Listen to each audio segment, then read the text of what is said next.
Hey folks, how do you know? How do you know when the market is pulling back just temporarily and having a minor hiccup or going through a serious correction or reversal? So the question is, how do we know when it's a pullback or a reversal? Stay tuned, I'm going to talk about it in today's video. Before you start selling stocks, stop. Check out this lesson first, then click the button below to learn how you can potentially score triple-digit gains from high-velocity pullbacks and options. While others panic, we focus on profits. You've got to see how we do this. Click below this video to take a look now. Folks, I'm going to give you some signals and some guidelines to determine if a market is simply pulling back, just a minor hiccup, or if it's something more serious, if it's a real correction and a reversal. So let's get into it right now.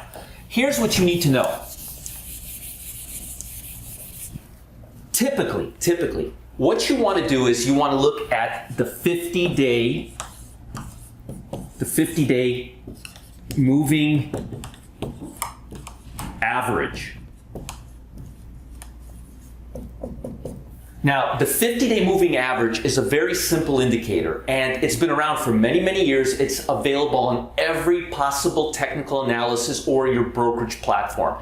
And there's different moving averages. There's the exponential, there's the dual, there's the high and low, there's the mixed, and there's God only knows how many. But we only focus on the simple moving average, SMA, okay? 50 days. Why do we look at the 50-day moving average? Because the 50-day moving average is a staple for institutional traders. That's their market barometer.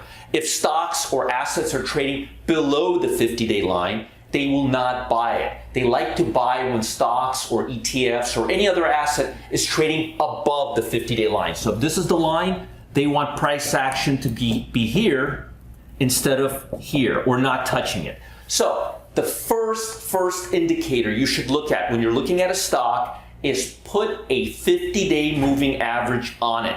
And when you do, check to see if price action is above or below the 50-day moving average.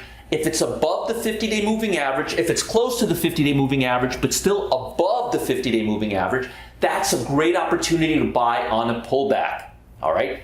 But if price is now trading below the 50-day moving average, and that's the 50-day moving average, if it's trading below the 50-day moving average, that means there's a good chance the stock or the market or the ETF you're looking at is ready for a reversal, all right, and is going through a major correction. So don't buy assets if they're trading below the 50-day moving average. That's more likely a reversal than a pullback. And there's one more factor, okay? One more factor you should look at, very important. It's called the Vix Index. All right? The Vix Index is a volatility index. It's a $VIX, and what it does is it measures the fear level in the stock market.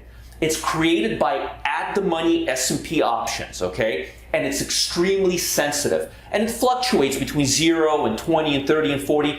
And when there's a higher level of fear in the market, VIX moves up. And when there's no fear in the market, VIX moves down.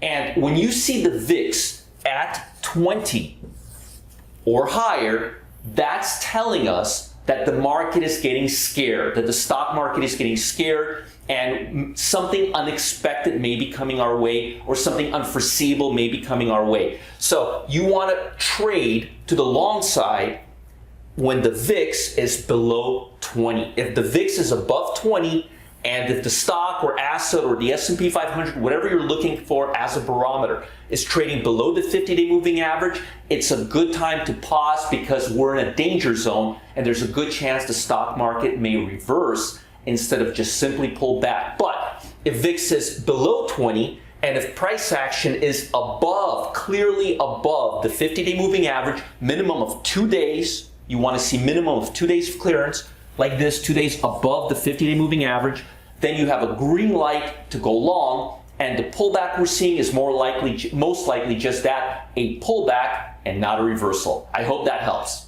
Ready to learn about the power of pullbacks and how you can use them to your advantage in a big way? I've created a special free workshop for you where you'll discover how to buy stocks with the highest likelihood of bouncing higher and timing it just right.